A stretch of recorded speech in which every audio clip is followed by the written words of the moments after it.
Alhamdulillah Alhamdulillah nahmaduhu wa nasta'inuhu wa nastaghfiruh wa na'udzu billahi min shururi anfusina wa min sayyiati a'malina may yahdihillahu fala mudilla lahu wa may yudlilhu fala hadiya lahu asyhadu an la ilaha illallah wahdahu la syarika lahu wa asyhadu anna sayyidana Muhammadan abduhu wa rasuluhu la nabiyya ba'da.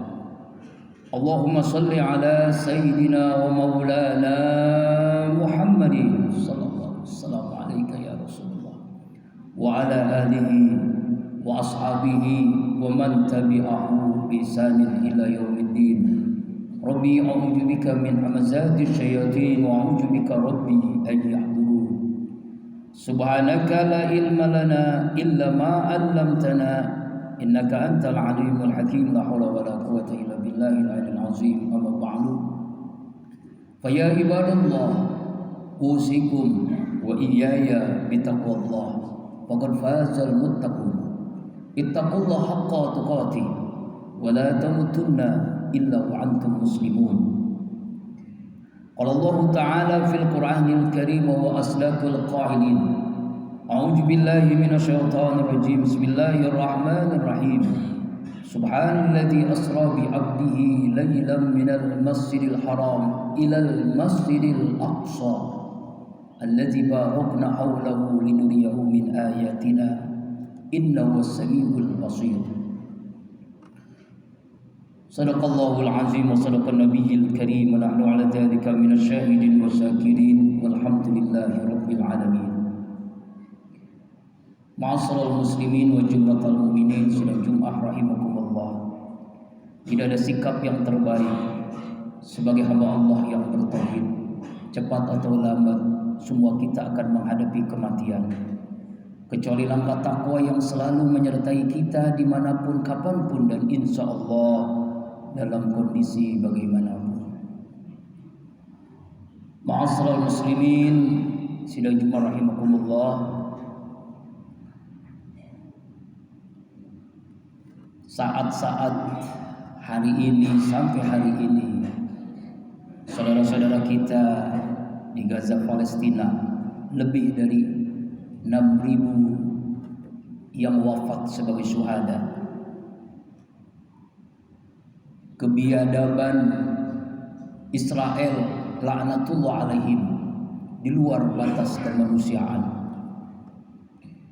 yang mengungsi di bom, di rumah sakit di bom, lebih 500 orang yang wafat yang menjadi syuhada. Bahkan bukan hanya umat Islam, gereja tertua di Palestina pun dibom oleh Zionis Israel. Begitu kebiadaban yang di depan mata kita dipertontonkan kepada kita. Lalu apa alasannya? Kenapa kita harus peduli kepada Palestina? Yang pertama, karena di Palestina ada masjid yang kedua setelah Masjidil Haram dibangun oleh Nabi Adam alaihissalam, Masjidil Aqsa. Bahkan Masjidil Aqsa adalah tempat akhir dari Isra-nya Rasulullah, titik awal Mi'rajnya Rasulullah menuju Sidratul Muntaha. Allah abadikan dalam surah Al-Isra ayat yang pertama. A'udzu billahi minasyaitonir rajim. Subhanalladzi asra bi 'abdihi lailan minal masjidil haram ilal masjidil aqsa alladzi barakna hawlahu linuriyahu min ayatina as-sami'ul basir. Maha suci Allah yang telah menjalankan hambanya Nabi Muhammad SAW dari Masjidil Haram di Mekah Al-Mukarramah menuju Masjidil Aqsa di Palestina. Allah langsung sebutkan Masjidil Aqsa, di mana juga Masjidil Aqsa itu Rasulullah menjadi imam solat bagi para nabi dan rasul, Nabi Adam dan seterusnya. Titik akhir dari Isra menuju Mi'raj. Kemudian alasan berikutnya, Palestina itu merupakan al-ardul muqaddasah, al-ardul muqaddasah, tempat yang suci, tanah yang suci, yang memang Allah sucikan. Lebih dari 12 nabi yang lahir dan berdakwah di Palestina. Nabi Yakub, Nabi Yusuf, Nabi Sulaiman, Nabi Lut, Nabi Musa, Nabi Isa, dan seterusnya, Nabi Zakaria, Nabi Yahya, berdakwah lahir di Palestina. Makanya disebut al-ardul muqaddasah, tanah yang suci. Kemudian alasan berikutnya karena al-ardul mubarakah, tanah tempat yang penuh dengan keberkahan dari Allah Subhanahu wa taala. Dan sekelilingnya alladzi barakna haulahu, dalam surah Isra ayat yang pertama. Bahkan Rasulullah pun berdoa, Allahumma barik lana, ya Allah berikan keberkahan untuk Yaman dan Syam. Syam yang dimaksud diantaranya Syria dan Palestina, tanah yang penuh dengan keberkahan. Alasan yang berikutnya karena kiblat umat Islam 17 bulan Rasulullah SAW Masjidil Aqsa itu. Makanya kalau kita melaksanakan ibadah haji umrah, ada namanya Masjid Kiblatain. Itulah yang dulunya selama 17 bulan Rasulullah dan para sahabat sholat menghadap Masjidil Aqsa. Setelah turun surat fawalli wajhaka Masjidil Haram, barulah kembali ke Ka'bah Baitullah Masjidil Haram. Alasan yang berikutnya adalah kita adalah orang yang muslim, orang yang beriman. Dalam hadis kasajil wahid, seperti satu tubuh. Kalau tubuh kita, kaki kita jatuh sakit, maka kepala pusing, tangan dan mulut pun berkata aduh, spontanitas.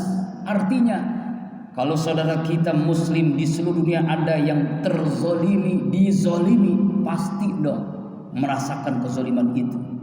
Pembantaian yang terus terjadi, bayi, anak-anak yang luar biasa kebiadabannya. Lalu bagaimana cara untuk membantu saudara-saudara kita di Palestina? Pertama, doa. Jangan sampai kita berkhianat dalam doa kita, egois dalam doa, hanya mendoakan diri keluarga, lupa dengan saudara kita. Kirimkan Al-Fatihah setiap selesai sholat. Mohonlah kepada Allah, karena doa itu senjata orang beriman. Abdul Muttalib, kakek Rasulullah SAW, berdoa kepada Allah ketika Raja Abraha dengan pasukan gajahnya mau menghancurkan Ka'bah. Lalu Allah turunkan bala tentaranya.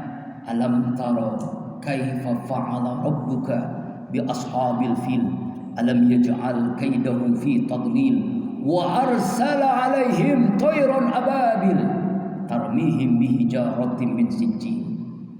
Allah kirimkan burung ababil yang menghancurkan Abraha dan bala tentaranya, gajah yang sangat besar waktu itu.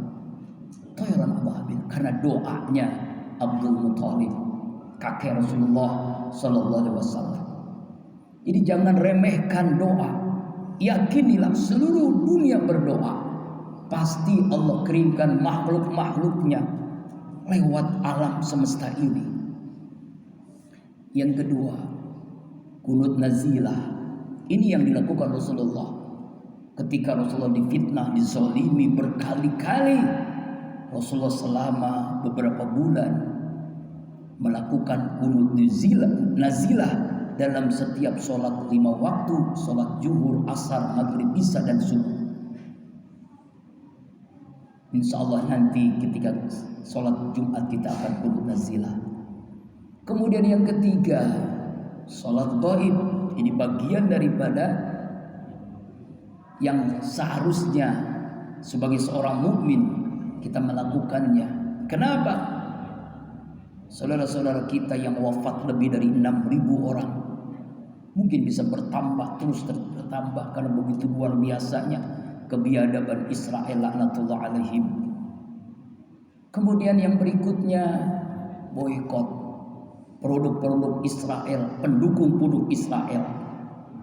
Jangan sampai kita membeli makanan, minuman, produk-produk yang kita pakai sehari-hari yang ternyata itu produk Israel atau pendukung Israel.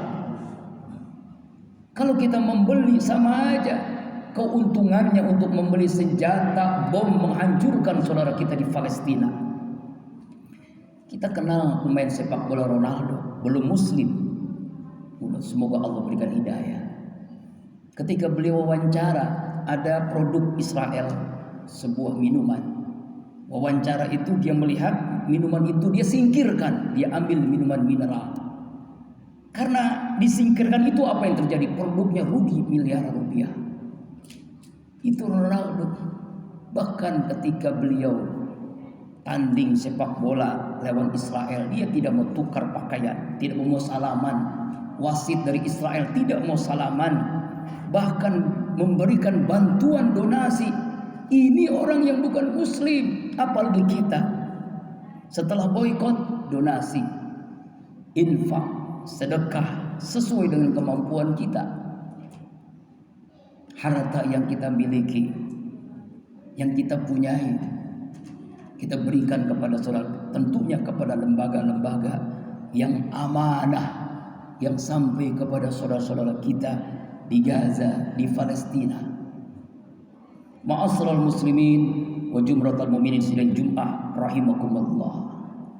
Karena itulah dalam kesempatan yang baik ini, di hari mulia ini, kita bersimpu bermohon kepada Allah agar Allah selalu menjaga, melindungi saudara-saudara kita di Palestina. Allah datangkan tentara-tentara Allah lewat doa yang kita lakukan.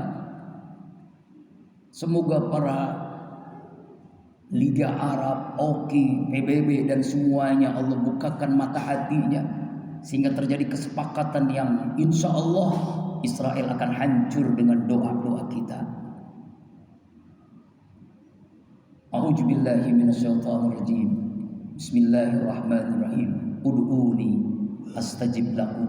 Berdoalah kalian, pasti aku kabulkan. Yakinilah, satu dikabulkan, seluruh dunia berdoa, pasti Allah kabulkan suatu saat.